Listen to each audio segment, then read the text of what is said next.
오늘 우리가 함께 살펴볼 성경 본문은 고린도후서 6장 14절부터 18절까지입니다.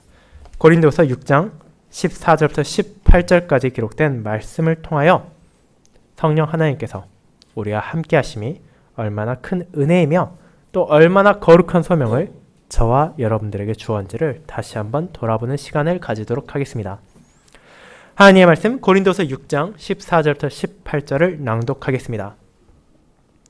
너희는 믿지 않는 자와 멍에를 함께 매지 말라. 의와 불법이 어찌 함께하며 빛과 어둠이 어찌 사귀며 그리스도와 벨레알이 어찌 조화되며 믿는 자와 믿지 않는 자가 어찌 상관하며 하나님의 성전과 우상이 어찌 일치가 되리요. 우리는 살아계신 하나님의 성전이라. 이와 같이 하나님께서 이르시되 내가 그들 가운데 거하며 두루 행하여 나는 그들의 하나님이 되고 그들은 나의 백성이 되리라. 그러므로 너희는 그들 중에서 나와서 따로 있고 부정한 것을 만지지 말라. 내가 너희를 영접하여 너희에게 아버지가 되고 너희는 내게 자녀가 되리라. 전능하신 주의 말씀이니라 하셨느니라. 아멘.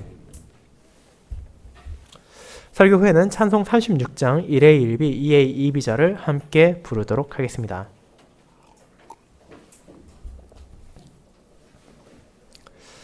사랑하는 주 예수 그리스도 안에 있는 형제 자매님들, 저나 여러분을 포함하여 대부분의 사람들은 자기보다 권위가 있고 자기보다 지위가 높은 사람이 머무르는 것을 상당히 조심히 대하곤 합니다. 학생들은 복도를 뛰어다니다가도 교무실이나 교장실 앞을 지나갈 때는 그래도 조심스럽게 걸어갈 것이며, 직장인들은 회사에 대한 뒷얘기를 하다가도 자기가 회장실 혹은 사장실 앞을 지나갈 때면 최소한 목소리를 낮추긴 할 것입니다. 그뿐 아니라 어린아이라 하더라도 자기들이 놀 때는 소리를 지르고 티격태격 하다가도 최소한 그들의 선생님이나 그들의 부모 앞에서는 조금은 진정하고 자기들이 해서는 안 되는 행동을 약간이나마 자제하려 할 것입니다. 그런데 그 이유는 도대체 어디에 있습니까?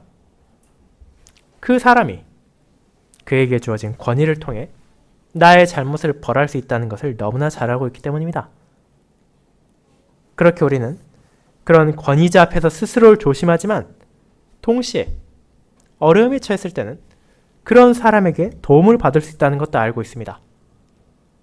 그렇게 만약 우리가 자신보다 높은 사람, 자신보다 권위가 있는 사람과 함께 동행한다면 그것은 나 자신의 행동을 삼가게 할 것이지만 동시에 그가 함께함으로 그의 책임 안에서 내가 도움을 받을 수 있을 것이라는 위로를 가지는 두 가지 측면을 동시에 가지고 있습니다. 그런데 그와 같은 사실을 누구보다 잘 아는 사람이 바로 저와 여러분과 같은 성도라는 사실을 알고 계십니까? 세상 사람들은 그런 높은 사람과 언제나 함께하는 것이 아닙니다. 일과를 마치고 가정에 돌아온 후에는 최소한 자기만의 시간을 가지며 휴식을 취할 때도 있습니다. 모든 걱정을 내려놓고 남의 시선, 나보다 상급자를 신경 쓰지 않고 편안히 있을 수 있는 시간이 존재한다는 것입니다. 그런데 신자는 어떻습니까? 저와 여러분은 언제라도 그 누구도 생각하지 않아도 되는 시간이란 것이 존재하지 않는다는 것을 알고 있을 것입니다. 왜냐하면 우리의 하나님께서는 과거에도 지금도 앞으로도 그분의 자녀들과 영원히 함께할 것이기 때문입니다. 구약시대 성소에서 자신의 임재를 드러내시고 언약 백성들에게 위로와 소명을 주신 하나님께서는 그 아들을 통하여 육신으로 그들과 함께 하셨고 이제 그분의 공로 안에서 자신의 영을 그분의 모든 백성들 안에 거하게 하십니다.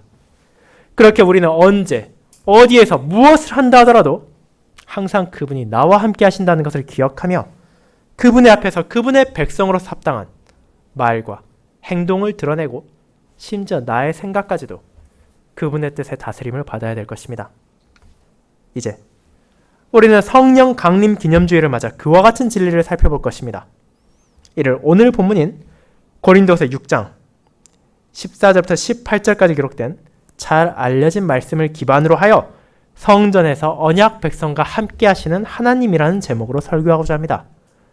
그리고 이를 구약과 신약의 다른 본문들과 함께 살펴보므로 하나님께서 그 백성들과 함께 하신다는 것이 어떤 의미를 가지고 있는지를 살펴보고 그 사실이 저와 여러분에게도 어떤 위로와 어떤 소명을 주는지를 함께 고백하고자 합니다. 이를 첫 번째, 장막과 성전에서 자신의 임재를 드러내신 성부 하나님.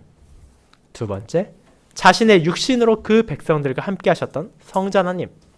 세 번째, 모든 신자의 성전에서 영원히 거하시는 성령 하나님이라는 대지로 나누어 살펴볼 것입니다. 먼저 첫 번째, 장막과 성전에서 자신의 임재를 드러내신 성부 하나님에 대해 살펴보도록 하겠습니다.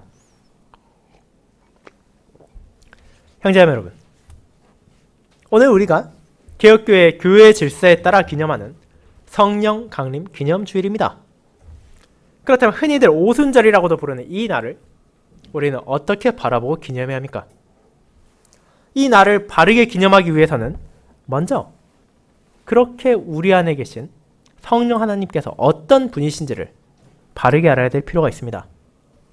오늘날 동서양을 막론하고 많은 교세를 떨치고 있는 교회들에서 성령 하나님은 삼위 하나님 가운데 한 분이 아니라 마치 자기들이 원하면 언제라도 부를 수 있고 언제라도 받을 수 있는 지성이 없는 무언가의 초월적인 능력처럼 취급되고 있기도 합니다. 그런 사람들에게 오순절, 성령 하나님께서 그분의 백성들에게 내려오신 날은 마치 그들이 특별한 능력을 받은 날이라고만 여겨질 것입니다. 하지만 그런 태도는 성경에 기록된 하나님의 말씀에 어긋나는 것임을 우리는 알고 있습니다. 예수 그리스도께서는 요한복음 14장과 16장을 통하여 자신의 제자들에게 그분의 백성들에게 말 성령 하나님이 어떤 분이신지를 알려주셨습니다. 그분은 이성이 없는 어떤 능력의 덩어리가 아니라 신실한 보혜사, 인도자이십니다. 그리고 사도 바울은 그런 성령님에 대해 우리의 연약함을 도우시는 분이로 설명하며 그분께서 기도할 바도 알지 못하는 우리를 위하여 친히 간구하시는 분이라고까지 알려줍니다. 그분께서는 전해진 진리의 말씀을 우리가 깨달을 수 있도록 우리를 밝히 비추어 주시는 분이시고 그 진리 안으로 우리의 발걸음을 인도해 주시는 분이십니다. 그렇게 그분께서는 우리가 무엇을 말해야 하는지, 무엇을 행해야 하는지, 그리고 심지어 무엇을 생각해야 하는지를 성부 하나님의 뜻에 따라 우리가 깨닫게 하십니다.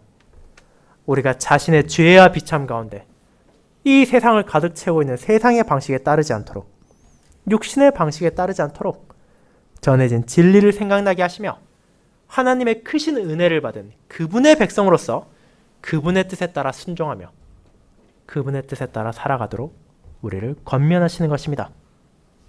그렇게 그분께서는 진실로 우리를 도우시는 분이시고 우리를 인도하시는 분이십니다.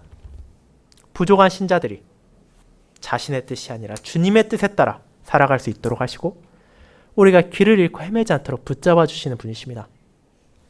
그런 성령 하나님께서 우리의 주님 예수 그리스도의 공로를 통해 저와 여러분에게 임하신 것을 알고 있기 때문에 그 놀라운 은혜를 성도는 잊지 않으며 그것을 매해마다 기념합니다. 그렇게 성령 강림 기념주일을 바라보는 신자의 바른 태도는 방언이나 치유와 같은 무슨 특별한 능력을 간구하는 것이 아니라 나에게 이미 베풀어진 하나님의 한없는 은혜에 감사하며 그분의 인도에 따라 내가 진리 안에서 계속해서 살아가길 간절히 소망하는 것이 되어야 할 것입니다. 이제 그와 같은 인식을 마음에 새기고 성령 하나님께서 저와 여러분에게 임하신 것이 얼마나 큰 은혜인지를 하나님께서 그분의 백성들과 함께 하심이라는 관점에서 생각해 보도록 합시다. 여러분은 어쩌면 신약시대 오순절에 성령 하나님께서 내려오신 것이 성도들이 하나님의 임재 가운데 살아가는 첫 순간, 첫 경험이라고 생각하실 수도 있습니다. 하지만 그것은 큰 오해입니다. 실제로는 그보다 훨씬 먼 과거에서부터 하나님께서는 자신의 백성들과 함께 하셨을 뿐 아니라 그것을 그 백성들이 분명히 인지할 수 있도록까지 하셨기 때문입니다. 그리고 이는 단회적, 한순간의 임재를 통한 경험 정도가 아니라 그들이 계속해서 직접 바라보고 직접 깨달을 수 있는 방식으로 주어졌습니다. 그와 같은 하나님의 함께하심을 언약 백성들은 출애굽 시기부터 계속해서 깨달을 수 있었습니다. 그들이 하나님의 한없는 능력과 은혜로 애굽을 빠져나온 이후 광야에서 그들은 자신들을 인도하는 그분의 손길을 불기둥과 구름기둥을 통해 바라볼 수 있었고, 세상에 그 누구도 감히 흉내낼 수 없는 방식으로 하나님께서 자신들을 보호하시며 그들을 안전하게 약속의 땅으로 이끌 것임을 보이신 것을 깨달았습니다. 그들은 그분의 보호 안에서 홍해를 건너고 바로의 군대가 무너진 후 하나님께서 본문에 앞서 읽은 출애굽기 25장에서 모세를 통해 성소를 지을 것을 명령하심을 듣게 되었습니다. 그런데 그 장소를 그분께서는 무엇이라 말하십니까? 내가 그들 중에 거할 성소라고 말하십니다. 그분께서는 자신의 장막을 이스라엘 백성들의 장막 가운데 치신 것입니다. 왜 하나님께서는 이후에 지어질 성전과 같은 번듯한 건물이 아니라 굳이 장막, 오늘날로 말하자면 거대한 텐트와 같은 것을 만들게 하셨습니까? 그 이유는 다른 데 있지 않았습니다. 그들이 여전히 약속의 땅으로 향하는 여정 중에 있었기 때문입니다. 애굽에서 빠져나온 언약 백성들은 긴 시간 광야에서의 여정을 지나야 했습니다. 그들은 끊임없이 움직이고 또 움직여야 했습니다. 오늘날에 남아있는 유목민들이 여전히 그러하듯이 한 장소에 계속 머무르는 것이 아니라 하루의 이동을 마친 후 텐트를 쳐서 밤을 보낸 후에 그 지역에서 볼 일이 마치면 또 다른 곳으로 장막을 정리해서 길을 떠났습니다. 그런 상황에서 이스라엘인들이 아무리 아름답고 멋진 건물을 광야 가운데 짓는다더라도 그들이 그 성전과 계속해서 함께 있을 수 있습니까? 그들은 기껏해 며칠 정도 그것을 머무른 후 그것을 뒤로 한 채 또 이동할 수밖에 없었습니다. 그런 이들의 사정을 진실로 하시는 하나님께서는 이스라엘로 하여금 장막을 짓도록 하셨습니다. 그들이 자신들의 텐트를 거두어 움직일 때마다 그 장막도 함께 거두어 이동했습니다. 그들이 잠잘 곳을 찾아 그들의 텐트를 치고 머무를 때마다 그 가운데는 하나님의 장막도 함께 세워졌습니다. 그렇게 언약 백성들은 하나님께서 언제나 그들과 함께 하신다는 것을 기억할 수 있었습니다. 그들이 어디를 간다 하더라도, 그들이 무엇을 한다 하더라도 하나님께서 그들 가운데 거하심을 그들은 볼 수 있었습니다. 그분께서 그들과 함께 하시며 그분께서 그들을 인도하시며 그분께서 자신의 백성들을 바라보고 계십니다. 그렇게 광야에서의 삶 동안 수많은 어려움과 원수들을 만날 이스라엘 민족들에게 성소는 큰 의미를 가지고 있었습니다. 그들은 분명 약하고 어리석은 민족이었습니다. 그들은 비록 수가 많았지만 스스로의 힘으로는 애굽과 맞설 수 없었고 약속된 땅에서 기다리고 있는 가나안 족속에 비하면 힘도 없고 무력했습니다. 실제로 그 사실을 이방 민족, 열방들도 너무나 잘 알고 있었고 그들 자신도 알고 있었습니다. 그들은 쉴 새 없이 원수들의 공격을 받았습니다. 이방인들은 그들을 언제라도 무너뜨릴 수 있고 자신들의 노예로 삼을 수 있다는 생각을 가지고 있었으며 먹잇감을 노리는 맹수와 같은 시선으로 그들을 호시탐탐 바라보고 있었습니다. 그리고 실제로 하나님께서 그들과 함께하지 않으셨다면 이스라엘은 언제라도 쉽게 무너져 내렸을 것입니다. 그들은 어쩌면 애굽으로 다시 끌려가서 가혹한 노예의 삶을 살아야 했을 수도 있고 가나안 왕들의 공격에 무너져서 흔적도 남기지 못하고 민족의 끝을 맞이했을 수도 있습니다. 하지만 저와 여러분이 잘 알듯이 그들은 그렇게 되지 않았습니다. 이스라엘은 애굽의 추격대를 뿌리쳤고 가나안 왕들의 군대를 압도했으며 굳건한 여리고의 성벽까지도 무너뜨렸습니다. 그것이 어떻게 가능했습니까? 힘도 없고 지혜도 없는 이들이 어떻게 그렇게 강성한 민족들을 큰 동지방에서 떵떵거리던 왕국들을 이겨낼 수 있었습니까? 그 이유는 오직 단 하나. 하나님께서 그들과 함께 하셨기 때문입니다.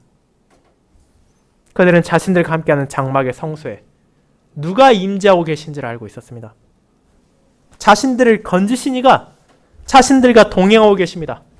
바로의 군대를 무찌른 이가 자신들에게 기업을 약속하셨고 심지어 그 기업까지 나아가는 길까지도 함께 동행하고 계십니다. 그렇게 그들은 두려움을 떨치고 가나안을 향할 수 있었고 그분의 편팔과 그분의 손으로 나타나는 놀라운 권능들을 바라볼 수 있었습니다. 그 모든 것이 이스라엘 하나님, 그들의 주님께서 그들과 함께 하시기에 주어진 것이며 구약의 성도들은 광야의 긴 시간 동안 장막을 바라보며 그 사실을 마음에 확신할 수 있었습니다. 하지만 하나님께서 그 백성들과 함께 하신다는 것은 다른 의미도 가지고 있습니다. 그분께서는 자신의 언약 백성들이 무엇을 하든지 그저 웃으며 긍정하는 그런 분이 아니십니다. 그들과 동행하시는 하나님께서는 여전히 거룩한 분이십니다. 그분께서는 자신의 거룩함을 따라서 그 백성도 거룩할 것을 요구하십니다. 그렇게 이스라엘은 장막을 볼 때마다 위로를 가지는 한편 동시에 자신들의 죄악을 바라보며 스스로를 겸손히 낮춰야만 했습니다. 광야의 시간 동안 이스라엘은 자신들을 향해 펼쳐지는 하나님의 놀라운 은혜의 손길들을 경험했지만 동시에 그들은 자신들의 어리석음과 자신들의 죄를 징치하시는 하나님의 공의로운 손길 또한 수없이 느꼈습니다. 그들이 하나님의 거룩함을 더럽히려 했을 때, 스스로를 죄 가운데 두려 했을 때 하나님은 그런 언약 백성들의 어리석음을 방치하지 않으셨습니다. 그들과 동행하신 하나님께서는 때로는 혹독한 징계를 통해서까지도 그들을 권면하시고 그들을 멸망 가운데 건지기 위한 자신의 손길을 멈추지 않으셨습니다. 그렇게 전능하신 하나님과 함께 동행한다는 것은 이스라엘 백성들에게 자신들이 어떤 상황을 마주한다 하더라도 그들을 건지시고 그들을 보호할 선한 주님이 계시기에 아무리 강력한 대적이 나타난다 하더라도 그분의 약속을 의지하며 담대히 나아갈 수 있는 확신을 주었을 뿐 아니라 동시에 거룩하신 하나님이시기에 우리가 그분의 공의를 바라보고 우리가 거룩하지 않을 때 그분의 뜻을 어기고 세상의 방식을 따르며 죄악을 범할 때는 철저한 심판이 내려질 것임을 깨닫게 하기에 그들의 생각과 말과 행동을 다스리게까지 했습니다.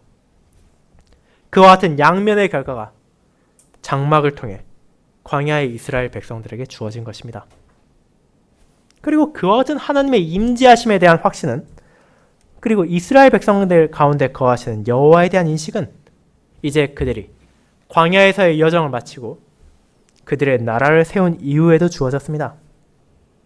다만 이제는 그들이 더 이상 광야를 떠돌 필요가 없기에 더 이상은 움직일 수 있는 장막이 아니라 성전의 건물을 통하여 그분의 임재를 바라보게 하신 것입니다. 다윗을 통해 성전 건축을 준비하신 하나님께서는 그의 아들 솔로몬을 통해서 성전을 온전히 만드셨습니다.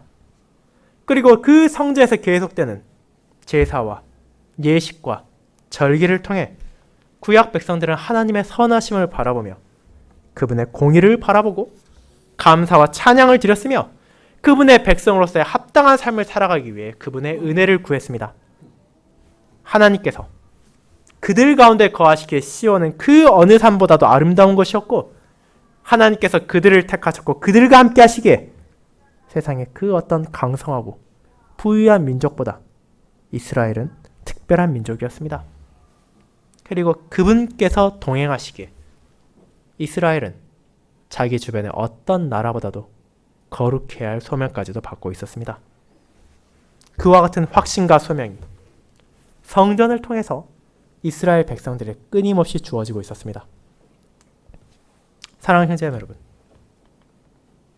그렇지만 그와 같은 하나님의 임재하심의 은혜를 누리던 이스라엘 백성들이 정말로 그 은혜 가운데서 벗어나지 않으며 그 안에서만 항상 거했습니까?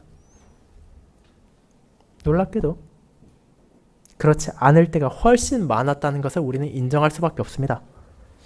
심지어 그들은 그분의 놀라운 손길을 몸으로 직접 경험한 광야에서도 그분만을 신뢰하지 못하고 대적을 만났을 때 두려움에 떨었으며 그분의 거룩함을 무시하고 죄성에 스스로를 내어던지기도 했습니다.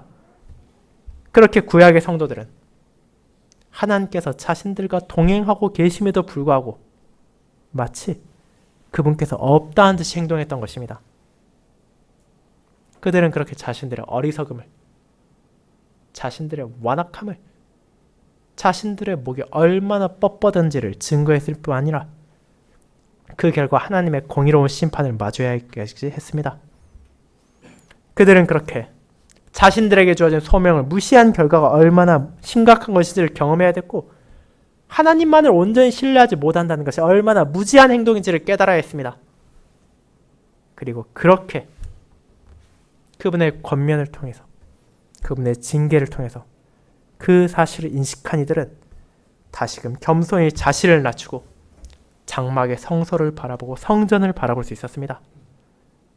그들을 택하신 하나님, 그들을 건지신 하나님, 그들을 보호하시고 그들을 돌보시는 하나님께서 그들과 함께 하심을 그 장소들은 보여주고 있었습니다. 하나님께서는 그들과 멀리 있는 분이 아니시고 그들 가운데 거하시는 분이시며 그를 통해서 그분의 위대하심과 거룩하심을 계속해서 보여주심으로 그분의 자녀들이 헛된 것이 아니라 오직 하나님을 의지하고 그분께 순종하며 살아갈 수 있도록 크신 은혜를 베푸신 것입니다.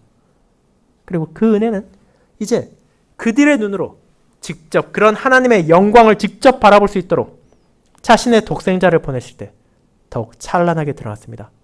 그것이 두 번째, 자신의 육신으로 그 백성들과 함께 하셨던 성자 하나님으로 이어집니다. 성도 여러분, 그렇게 우리는 구약시대 하나님께서 어떤 방식으로 자신의 백성들과 함께 하시는지를 나타내셨는지 보았습니다. 그렇다면 신약시대는 어떻습니까? 그분께서는 어떻게 자신이 성도들과 동행하신다는 것을 보여주셨습니까? 놀랍게도 그분께서는 자신이 그 백성들과 함께 한다는 것을 성전, 장막보다 더 분명한 방식으로 보여주셨습니다. 그분께서는 자신의 독생자를 우리 가운데 거하게 하시고 그분을 통하여 그분의 영광과 은혜와 진리를 그 백성들이 바라볼 수 있게 하셨기 때문입니다. 예수 그리스도를 통해 신자들은 하나님의 공의와 사랑을 바라볼 수 있었습니다. 그분을 통해 성도들은 하늘 아버지를 바라볼 수 있었고 하늘 아버지는 독생자를 통하여 그분의 자비와 그분의 거룩하심을 나타내셨습니다. 그분께서 이 땅에 오셨을 당시 이스라엘은 여전히 성전이 존재했습니다. 하지만 문제가 무엇이었습니까? 성전 그 자체가 문제가 아니라 그 성전을 바라보는 백성들이 문제였습니다. 그들은 이제 하나님께서 자신들과 함께 한다는 것의 의미를 잊어버렸습니다. 그런 성전을 통해 자신들이 어떤 위로를 받고 있는지, 자신들이 무슨 소명을 받아야하는지를 망각한 것입니다. 그들은 로마의 압제에 신음하면서 하나님을 의지하는 것이 아니라 그들이 잘 알고 있는 세상의 방식으로 그것을 이겨내려 했고 자신들에게 주어진 거룩한 소명을 따라 하나님의 뜻에 순종하는 대신 진리를 왜곡하고 거짓 교사들의 귀를 긁어주던 말에 귀를 기울였습니다. 그런 상황에서 하나님께서 성전이 가지고 있는 기능을 자신의 독생자 안에서 완성하셨습니다. 이제 신자들은 하나님께 나아가기 위해 성전이라는 건물로 향한 것이 아니라 그분께 나오게 되었고 진리의 말씀을 듣기 위해 그분의 가르침을 받아들이게 되었으며 하나님과의 교제를 그분과 함께 나눌 수 있었습니다. 구약시대의 성전과 장막이 하나님의 임재하심을 나타내며 그 백성들에게 위로와 소명을 주었던 것처럼 예수 그리스도께서는 그 역할을 더욱더 온전히 이루셨습니다. 그분께서는 진리를 선포하심으로 그 백성들에게 위로를 주셨습니다.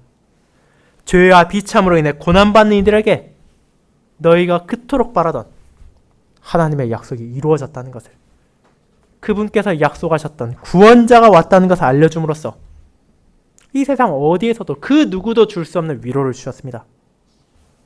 그리고 그분께서는 세상에 그 누구도 감히 이길 수 없던 사망의 권세를 물리치심으로 그분의 승리에서 주어질 영원한 승리를 그 백성들이 확신하게 하셨습니다. 그뿐 아니라 그분의 모든 양떼가 선한 목자의 인도 안에서 결코 영원할 수 없는 이 땅의 성전이 아니라 이미 몇 차례나 무너지고 다시 지어졌던 예루살렘의 성전이 아니라 새 예루살렘, 영원히 무너지지 않고 영원히 그 빛이 바래지도 않을 하늘 아버지의 거처에서 그분과의 온전한 교제의 기쁨을 누리며 그분의 은혜를 끝없이 찬양할 날이 주어질 것이라는 사실을 약속하셨습니다. 그와 같은 그리스도의 사역을 통하여 그분의 제자들은, 그분의 백성들은 하나님의 사랑과 돌보심을 보고 느끼며 경험할 수 있었습니다. 하지만 그분께서는 구약시대 하나님의 거처가 그러했듯이 하늘 아버지의 공의 또한 가감없이 드러내셨습니다.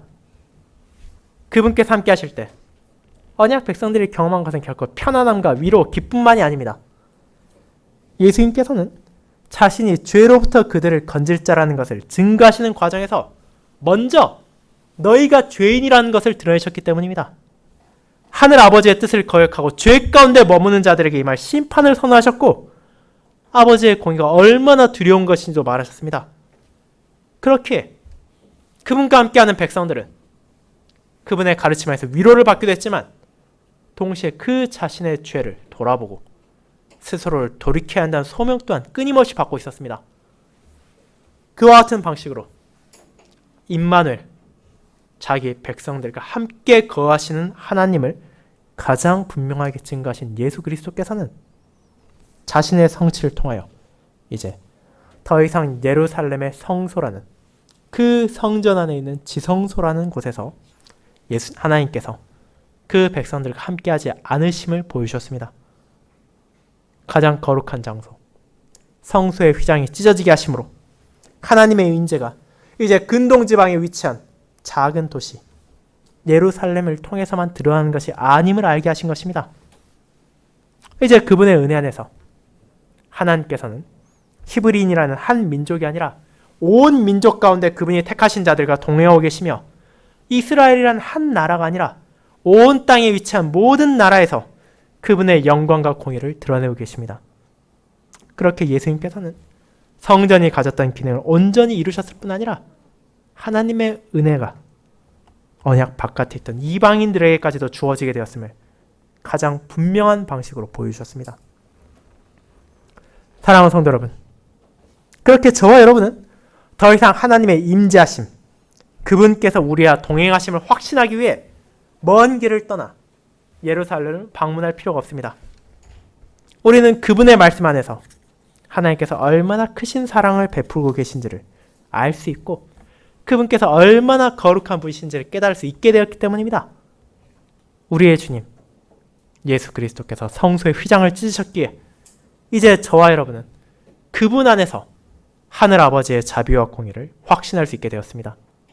비록 혈육으로는 아브라함의 후손이 아니고 우리의 국적으로는 이스라엘인이 아니더라도 그리스도의 공로 안에서 저와 여러분 또한 이미 믿음으로 아브라함의 후손이 되고 하나님의 백성이 되어 그분의 함께 하심의 은혜를 충만히 누릴 수 있게 된 것입니다. 그리고 그 은혜는 바로 지금 이 순간에도 우리 안에 함께 하시는 성령 하나님의 역사하심으로 우리에게 주어지고 있습니다.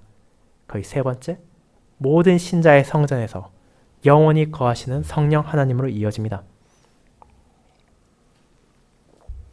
성도 여러분, 그렇게 구약시대의 성전이 가했던 기능을 온전히 성취하신 그리스도께서는 더 이상 이 땅에 육신으로 계시지 않으십니다. 그분은 이제 하늘로 올라가 하늘 아버지 우편에 앉아 계심으로 우리의 이 땅의 육신의 눈으로는 더 이상 그분을 도무지 바라볼 수 없게 된 것입니다. 그렇다면 이제 더 이상 예루살렘의 성전도 아니고 이 땅에 오셨던 예수 그리스도를 통해서도 아니라면 어떻게 우리가 하나님의 동행하심을 확신할 수 있습니까? 그 사실을 우리는 성령 하나님의 임재하심으로 깨닫게 됩니다. 주님께서 승천하시고 얼마 지나지 않아 오순절이 찾아왔을 때 그분께서는 자신이 약속하신 보혜사를 그 백성들에게 보내셨습니다. 자신의 영이 성도들과 함께 하심을 깨닫게 하심으로 그분께서 그들을 버리지 않으셨다는 것을 지금 이 순간에도 동행하고 계신다는 것을 알게 하신 것입니다. 이제 하나님께서는 그분의 자녀들 안에서 영적으로 함께 하신다는 사실이 신자들에게 주어졌습니다.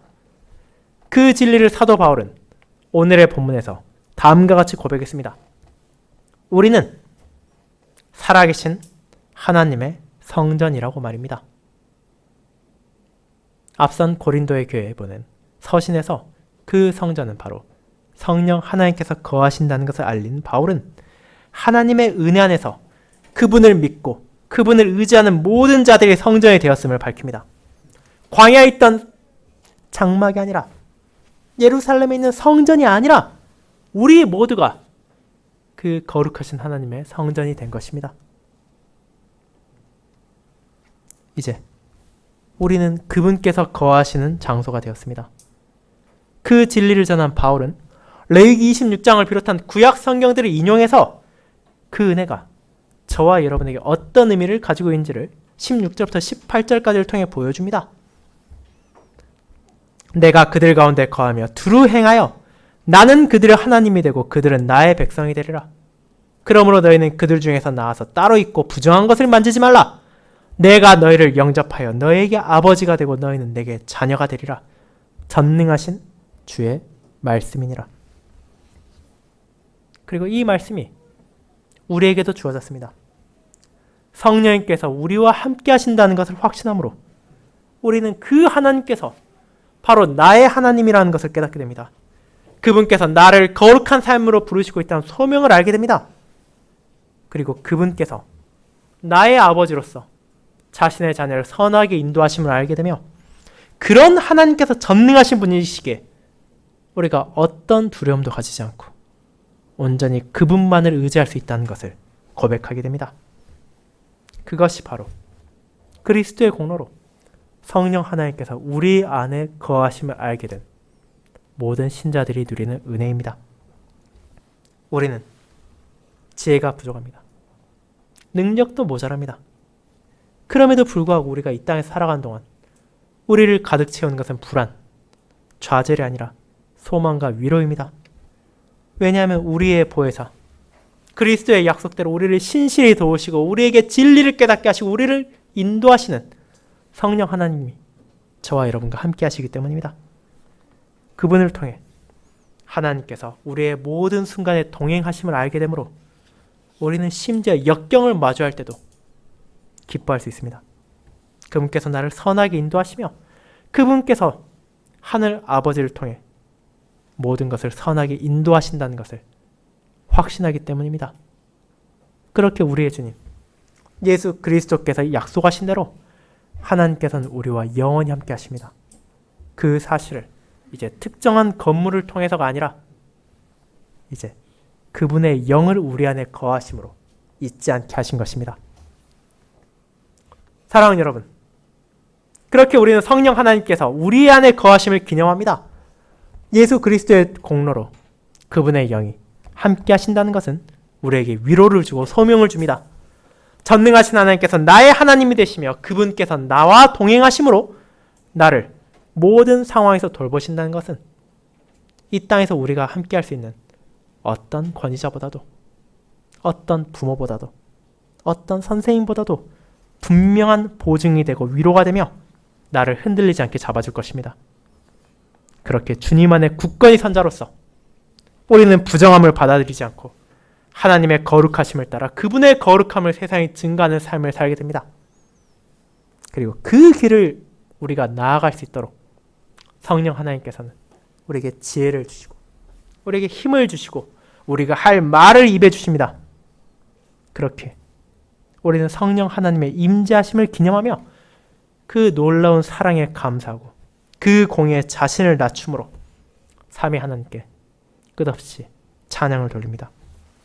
이 크신 은혜를 기억함으로 여러분의 이번 한 주의 삶 동안 무엇을 마주한다더라도 주님을 찬양하며 그분을 의지하고 그분 안에서 소망을 가지는 삶을 증거하며 내 안에 계시는 성령 하나님의 전으로서 합당한 정결함과 거룩함을 이 세상에 밝히 증거하시길 소망합니다. 아멘.